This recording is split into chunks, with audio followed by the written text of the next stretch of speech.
Mr. Gregory is a high school teacher. One day, he tells his students that they will do a special activity. They will not need their books, and they will not write anything down. As you know, we have seen some very sad stories on the news lately. Mr. Gregory says, I want us all to think about some very important topics. Mr. Gregory divides the class into two even groups. Your group is your gang, the teacher explains to his class.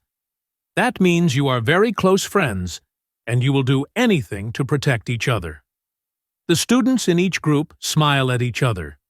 It is true that they are all very good friends. Now, Mr. Gregory continues, there is a problem in your neighborhood, so you must meet the other gang. The other gang is your enemy. The students laugh a little. It sounds silly because they all get along so well.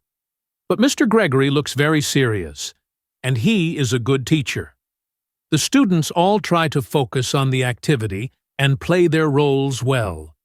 Mr. Gregory explains that the problem in the neighborhood causes the two gangs to get into a fight. Reaching behind his desk, he picks up a bag and tells each of the students to take a piece of paper from it. Most of the pieces of paper are white, but there is one that is red. Erica, one of the students, looks at the red piece of paper in her hand. She smiles, wondering if maybe she has won a prize. Erica, please leave the classroom and close the door. Wait outside, Mr. Gregory instructs. The students are very confused.